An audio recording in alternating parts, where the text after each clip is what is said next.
Hello everyone, welcome to our channel.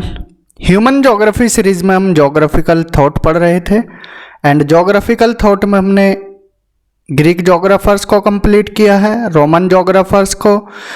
Then इसके बाद हमने डार्क एज पढ़ा था, एंशियंट इंडियन ज्योग्राफर्स के बारे में देखा एंड हमने यहाँ पर अरब ज्योग्राफर्स स्टार्ट किया था, अरब ज्योग्राफिकल थॉट, जिसमें हमने बेसिक इंट्रोडक्शन कवर किया। देन इसके बाद हमने इब्न होकल को कवर किया। इसके बाद हमने अल मसूदी को पढ़ा।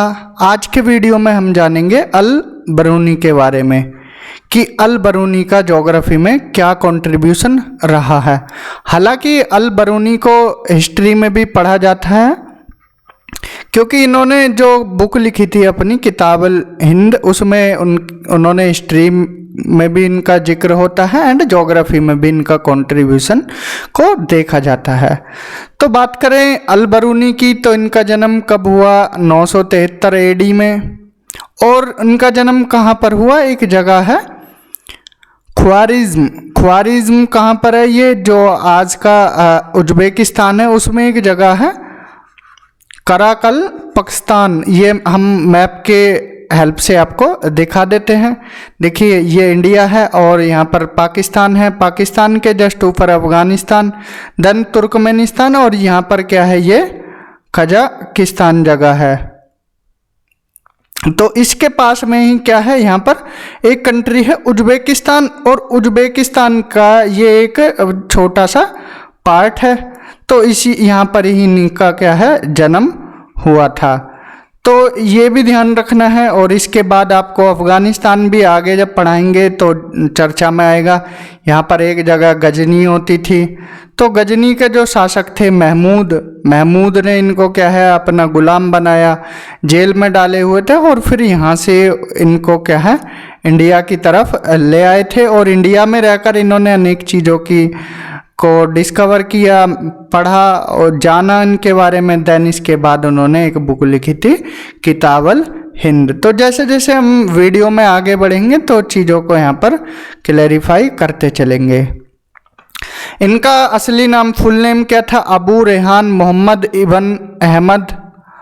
अब इनका नाम अबू रेहान था, तो इनका नाम अल बरूनी कैसे पड़ा?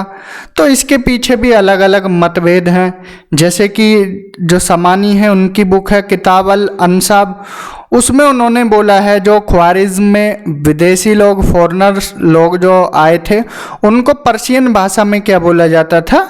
बरूनी बोला जाता था, बैरूनी या बरूनी। तो इसलिए अबू रेहान को क्या बोला जाता है?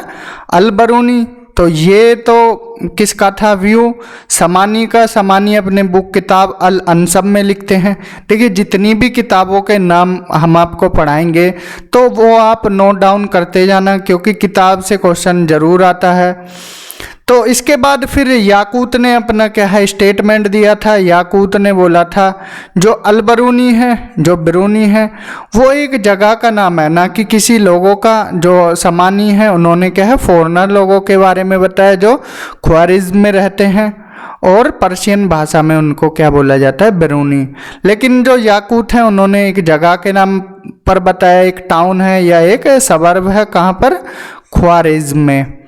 तो जैसा कि याकूत ने और भी उदाहरण दिए कि अगर ऐसा होता कि जो फॉरेनर हैं ख्वारिज्म में रहते हैं तो उनको बरूनी बोला जाता है, तो इनके अलावा और भी लोग थे, उनको बरूनी क्यों नहीं बोला गया? उन्होंने उनके टाइम के ही ज्योग्राफर थे इब्न सीना, उनका उदाहरण दिया कि इब्न सीना क्या है? वहाँ पर क्या है? स्टे किए थे। कितने टाइम के लिए? शॉर्टर पीरियड के लिए। तो फिर उनको अल बरूनी क्यों नहीं बोला गया? और इब्न सीना तो पर्शियन ओरिजिन के भी थे, तो उनको अल बरूनी बोलना चाहिए था, लेकिन ऐसा नहीं है। तो ये अलग अलग स्टेटमेंट थी किसके बारे में? याकूत ने दी और समानी ने दी अल बरूनी के नाम को लेकर। तो अल बरूनी का हमने जैसा कि बताया जन्म कहाँ हुआ? ख्वारिज्म में। और ख्वारिज्म कहाँ पर है? उज्बेकिस्तान में, जो कि आज प्रेजेंट टाइम में इसको क्या है? करलकक पाकिस्तान बोला जाता है। चलते हैं आगे।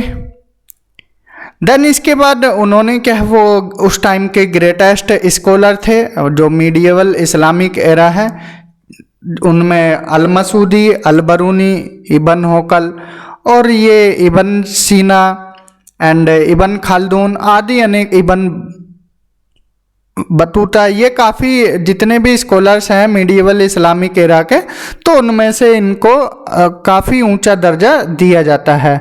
उन्होंने फिजिक्स में, मैथमेटिक्स में, astronomy, natural science, history and अनेक लिंग्विस्टिक इनको अनेक भाषाओं की जानकारी थी। और इन्होंने किसको कमेंटेड किया? इंडक्टिव रीजनिंग को। इंडक्टिव रीजनिंग जिसमें क्या होता है, चीज़ों को पढ़ते हैं बेसिक लेवल से, बेसिक मतलब पर्टिकुलर लेवल पर पढ़कर फिर उसको क्या है एक जनरल लॉ बना देते हैं, पर्टिकुलर टू जनरल, तो इसको बोलते हैं इंडक्टिव रीजनिंग।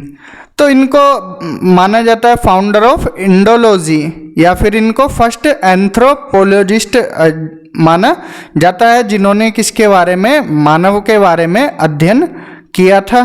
कब? 11वीं सेंचुरी में। उनको एक अलग टाइटल दिया गया अल उस्ताद का, अल उस्ताद यानी कि द मास्टर।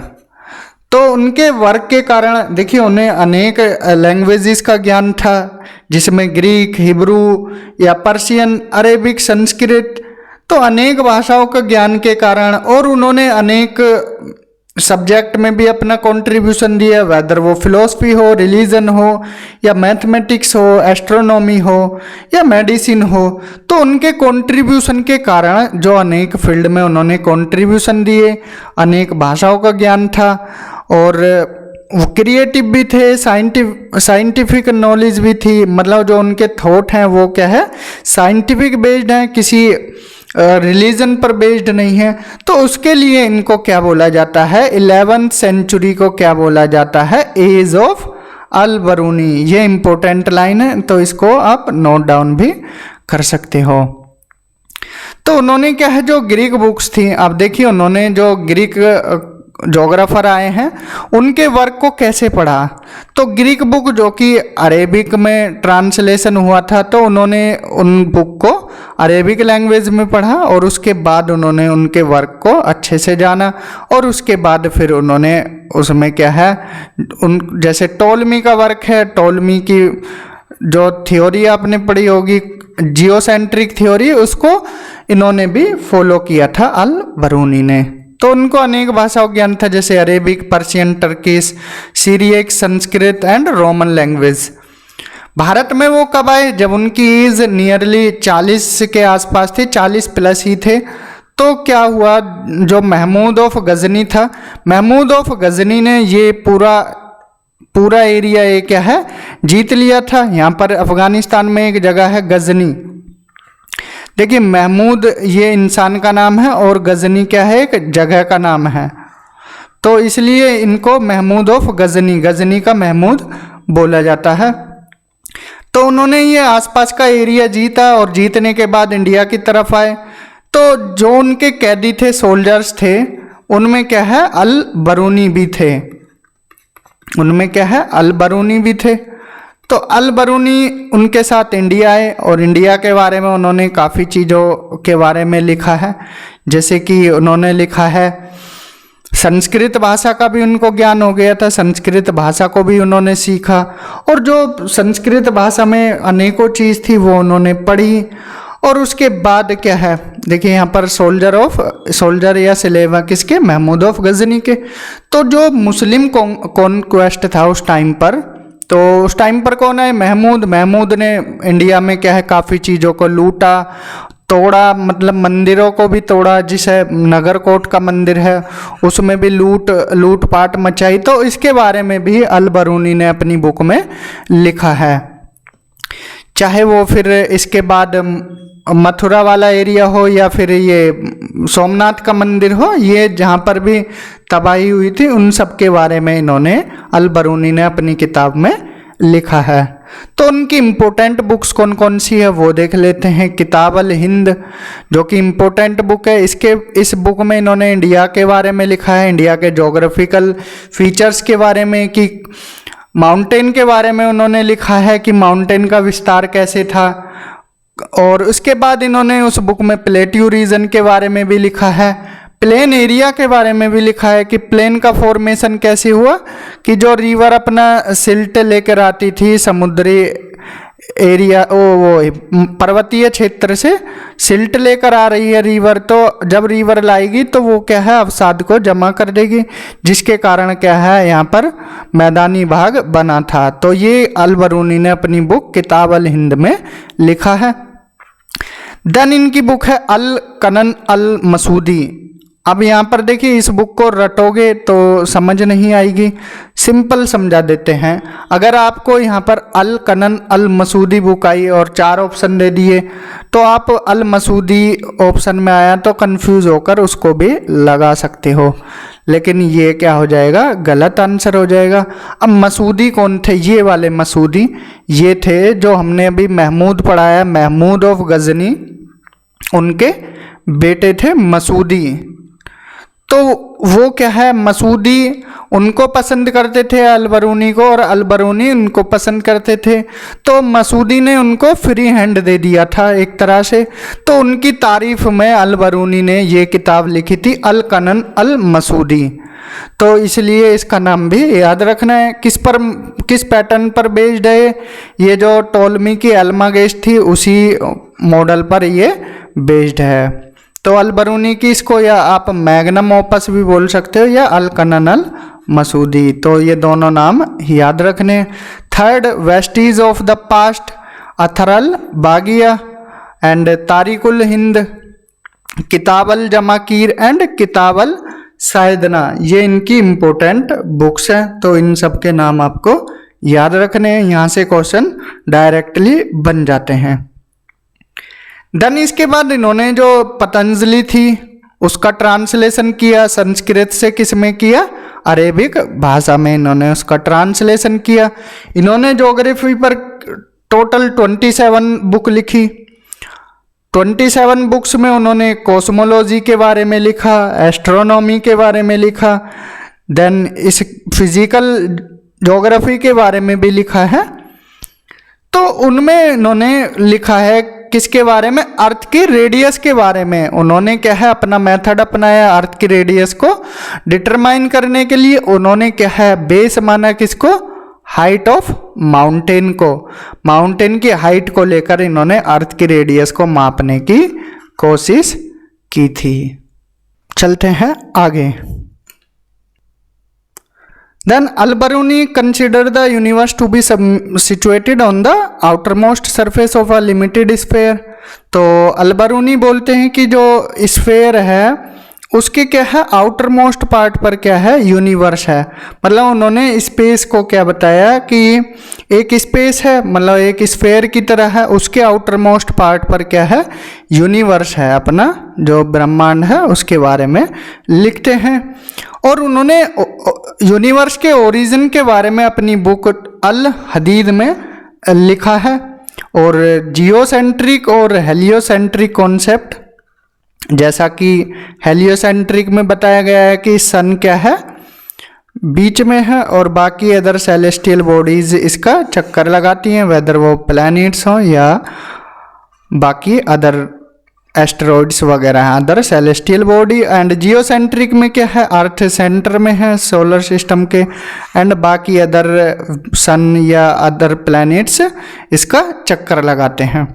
तो वो इस कंक्लूजन पर पहुंचे थे कि उस टाइम पर देखिए ना तो इंस्ट्रूमेंट थे, ना ही उस टाइम पर क्या है टेलीस्कोप वगैरह जो मॉडर्न इंस्ट्रूमेंट है, तो उनकी कमी के कारण वो अपने इस स्टडी पर पहुंचे थे कि उन्होंने फेवर किया किसको, उन्होंने फेवर किया टॉलमी की जियोसेंट्रिक थ्योरी को। तो उन्होंने इसी को क्या है एक्सेप्ट कर लिया था।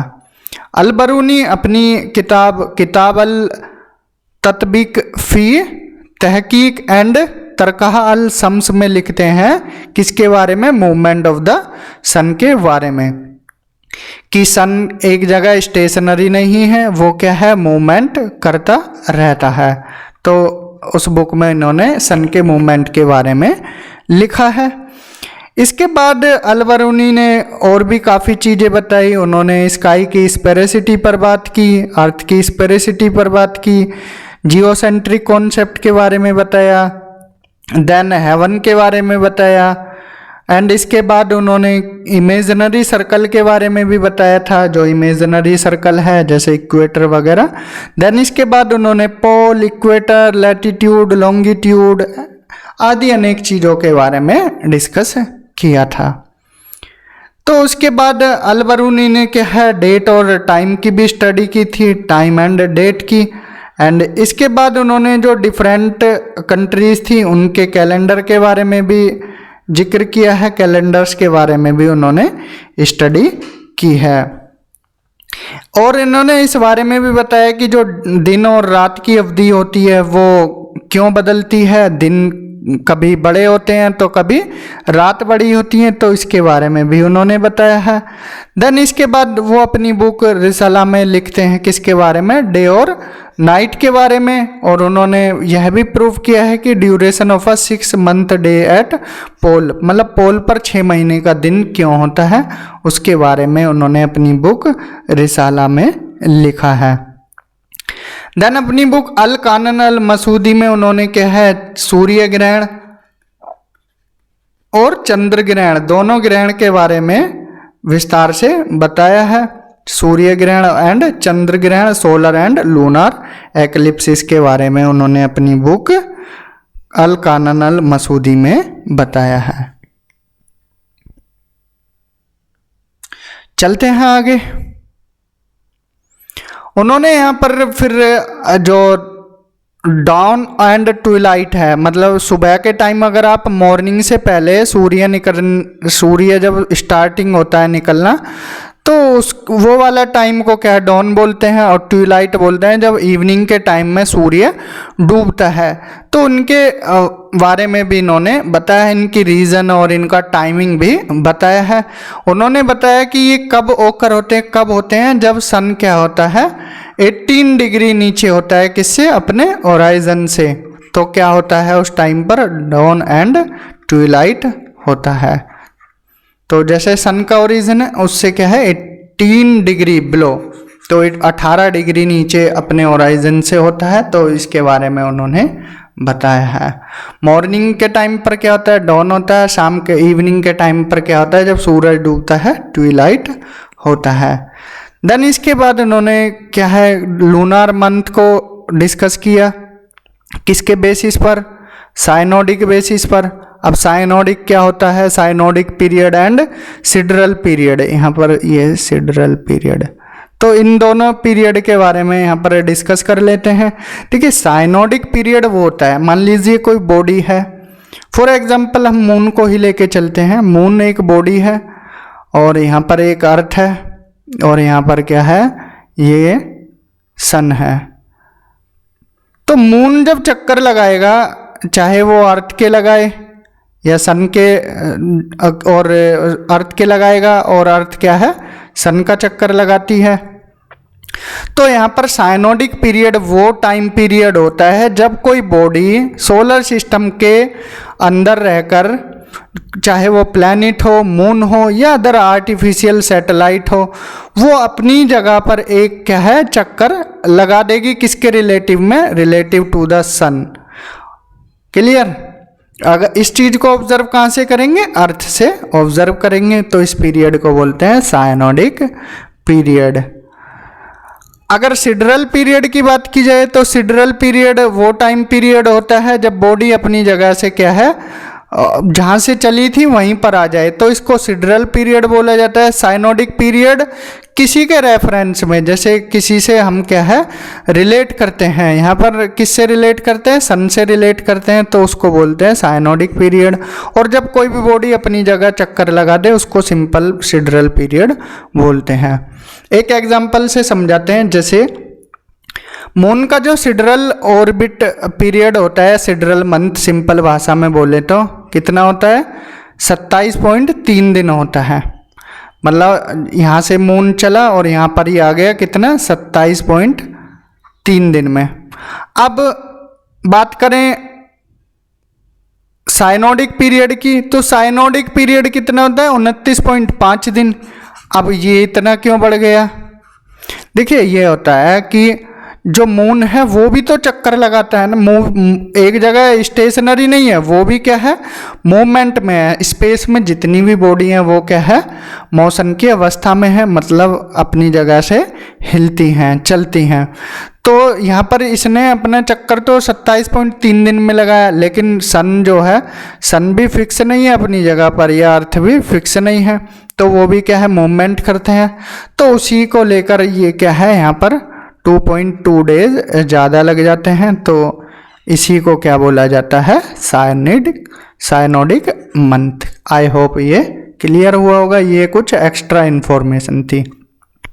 तो जो अल बरूनी थे, उन्होंने जो लूनार मंथ था किस बेसिस पर डिस्कस किया था, साइनोडिक बेसिस पर। तो कितने आगे थे उस टाइम पर अल बरूनी। देन अल बरूनी ने कोशिश की जो मून और अर्थ की डिस्टेंस है, shortest distance and longest distance, इसको मेज़र करने की भी कोशिश की। उन्होंने टाइड्स के बारे में भी बताया, टाइड्स और एब्स जो हाइट इनकी डिक्रीज होती है किस वजह से होती है। तो इसके लिए उन्होंने बताया जो मून का फेज़ है वो चेंज होता है, उसके बेस पर ही ये टाइड्स एंड एब्स आते हैं और इनकी हाइट क्या है, डिफर करती है। इसके साथ साथ उन्होंने यहाँ पर जो स्टार हैं उनकी डिस्टेंस और मैग्नीट्यूड को मापने के लिए इंडियन फिगर को यूज़ किया। उनकी बुक किताब-उल हिंद में उन्होंने इंडियन बिलीफ्स के बारे में लिखा, हिंदू लिटरेचर, ग्रामर, मीटर आदि अनेक चीज़ों के बारे में लिखा, लेकिन म्यूज़िक को उन्होंने क्या है यहाँ इग्नोर किया, उनका कोई इंटरेस्ट नहीं था। उन्होंने अपनी बुक राशिकत अल हिंद लिखी, जिसको जोडियक इन इंडिया भी बोला जाता है। तो ये बुक के नाम आप याद रख लीजिए। देन इनका इंटरेस्ट जियोमॉर्फोलॉजी और पैलियंटोलॉजी में था। जियोमॉर्फोलॉजी जो कि सरफेस के बारे में स्टडी की जाती है, एंड पैलियंटोलॉजी जिसमें किसके बारे में, रॉक्स के बारे में स्टडी की जाती है। तो उन्होंने यहाँ पर जो अलग जगह के डिफरेंट फोसिल्स को क्या है डिस्कवर्ड किया, और फोसिल्स को डिस्कवर करने के बाद उन्होंने इनका कंपेयर भी किया, जैसे कि अरेबिया का या ख्वारिज़्म का। तो इनके बीच में फोसिल को लेकर उन्होंने अलग अलग जगह के उनके बीच कंपेयर करने की कोशिश की। इसके साथ साथ उन्होंने जो इंडो गैंगेटिक प्लेन है उसके बारे में भी बताया कि इंडो गैंगेटिक प्लेन का जो फॉर्मेशन है कैसे हुआ। जो नदियां हैं वो अपने साथ क्या है, सेडिमेंट लाती हैं, और सेडिमेंट लाकर क्या है जमा कर देती हैं, और जिसके कारण क्या है इंडो गैंगेटिक प्लेन का फॉर्मेशन हुआ है। जो मैदानी भाग है भारत का, उसका फॉर्मेशन नदियों के अवसाद के जमा करने के कारण हुआ है। फ्लड्स और स्प्रिंग के बारे में भी इन्होंने डिस्कशन किया है, एंड हैबिटेबल वर्ल्ड के बारे में भी बताया कि हैबिटेबल वर्ल्ड चाइना से लेकर मोरक्को और स्पेन तक था। ईस्ट में चाइना एंड वेस्ट में मोरक्को और स्पेन। इसके बाद इन्होंने 7 पार्ट में ही डिवाइड किया, 7 फोल्ड डिवीज़न, जैसे अल मसूदी में हमने पढ़ा था। तो उन्होंने नाम दिया 7 एक्विलिम। तो 7 एक्विलिम ये बस नाम याद रखना, टर्म से भी क्वेश्चन आ जाते हैं। देन अल बरूनी ने यहाँ पर क्या है जो different bays, gulfs and smaller seas हैं इनके बारे में भी बताने की कोशिश की थी। तो यहाँ पर अलग अलग जगह के इन्होंने जितने भी गल्फ से थे इनके बारे में बताया, एंड बेज थी जितनी भी इनके बारे में बताया है। इसके साथ साथ उन्होंने जो नाइल रिवर है उसको भी बताया, और इसका सोर्स किसको बताया, माउंटेन ऑफ मून को बताया। माउंटेन ऑफ मून जो कि किसके पास में है, इक्वेटर के आसपास सिचुएटेड है, उसी को इन्होंने नाइल का क्या है सोर्स बताया है। तो कमेंट बॉक्स में आप बताइए माउंटेन ऑफ मून किसके लिए इन्होंने बोला है। हमने प्रीवियस लेक्चर में भी बताया था नाइल का सोर्स कहाँ है, तो आप कमेंट बॉक्स में बता सकते हो। देन इसके बाद इन्होंने इंडिया के बारे में काफ़ी एक्यूरेट नॉलेज दी। इन्होंने इंडस रिवर के बारे में करेक्ट इन्फॉर्मेशन दी, देन प्लेट्यू वाले रीजन के बारे में भी बताया, माउंटेन एरिया के बारे में अच्छे से बताया, जो 5 ट्रिब्यूटरीज हैं इंडस की उनके बारे में बताया, और वो कहाँ मिलती हैं, पंचनाद में मिलती हैं, मुल्तान के आसपास। इन्होंने डिस्क्राइब किया कन्नौज सिटी को भी, और जो सीजन्स हैं इंडिया में उनके बारे में भी बताया, मॉनसून का भी जिक्र किया है। तो इन सब के कारण जो अल बरूनी हैं उनके हार्ड वर्क के कारण, साइंटिफिक वर्क के कारण, या इनके जितने भी एफर्ट्स हैं इनके कारण अल बरूनी को क्या बोला जाता है, most outstanding geographer of medieval period. तो इनको ज्योग्राफी के साथ साथ हिस्ट्री में भी पढ़ा जाता है। तो हिस्ट्री, ज्योग्राफी, फिजिक्स के कॉन्सेप्ट भी इन्होंने दिए हैं, एस्ट्रोनॉमी, कॉस्मोलॉजी, तो इन्होंने आदि अनेक सब्जेक्टों में अपना कंट्रीब्यूशन दिया है। इसके लिए इनको क्या है 11वीं सेंचुरी इनके नाम पर ही रिलेट की जाती है। तो this is all about all बरूनी। तो अब देख लेते हैं हमने अब तक अल बरूनी के बारे में क्या क्या पढ़ा। तो यहाँ पर important points related to Al Biruni देखते हैं। उनका फुल नेम क्या है, Abu Rayhan Mohammad Ibn Ahmad. Al Biruni का जन्म कहाँ हुआ, ख्वारिज़्म, जिसको खीवा बोलते हैं, और ये कहाँ पर है, उज्बेकिस्तान में एक जगह है, आज के प्रेजेंट टाइम में देखा जाए तो काराकल, पाकिस्तान। तो इनको फाउंडर ऑफ इंडोलॉजी या फर्स्ट एंथ्रोपोलॉजिस्ट बोला जाता है। टाइटल मिला अल उस्ताद का, यानी कि द मास्टर का। 11वीं सेंचुरी को माना जाता है age of Al Biruni, and वो सोल्जर या स्लेव थे किसके, महमूद ऑफ गजनी के। ये हमने बताया है डिटेल में, अभी प्रीवियस जो स्लाइड्स गई हैं उनमें बताया है कि महमूद ऑफ गजनी कहाँ से आया और कैसे मूव किया इंडिया की तरफ। इन्होंने जो पतंजलि थी उसको ट्रांसलेट किया संस्कृत से अरेबिक में। ज्योग्राफी की 27 बुक लिखी, जिसमें कॉस्मोलॉजी, फिजिकल ज्योग्राफी, अनेक पार्ट्स में इन्होंने टोटल 27 बुक्स लिखी हैं। एंड इन्होंने अर्थ की रेडियस को डिटरमाइन करने की कोशिश की on the base of height of mountain. इनके मेन वर्क हैं किताब अल हिंद, अल कानन अल मसूदी, जो कि मसूदी कौन है, महमूद के बेटे थे, उनके बारे में उन्होंने लिखा है। वेस्टीज ऑफ द पास्ट, अथर अल बगिया, एंड तारीकुल हिंद, किताब अल जमाकीर, किताब अल सायदना, अल तहदीद, किताब अल तत्बिक फी तहकीक या तरकहा अल शम्स, रिसाला एंड रसीकत अल हिंद, जिसको द जोडियक इन इंडिया भी बोला जाता है। और इन्होंने इंडिया के बारे में एक्यूरेट नॉलेज दी, इंडिया के प्लेन के बारे में, माउंटेन्स के बारे में। तो इसीलिए अल बरूनी का कंट्रीब्यूशन ज्योग्राफी में काफ़ी इम्पोर्टेंट हो जाता है। तो इस वीडियो में हमने अल बरूनी के बारे में जाना। अगर आपको वीडियो अच्छा लगा है तो लाइक कीजिए, एंड कोई डाउट है तो कमेंट कीजिए, चैनल को सब्सक्राइब कीजिए, और ज़्यादा से ज़्यादा अपने फ्रेंड्स में, कलीग्स में शेयर कीजिए। एंड इस वीडियो में इतना ही। Thank you, have a good day.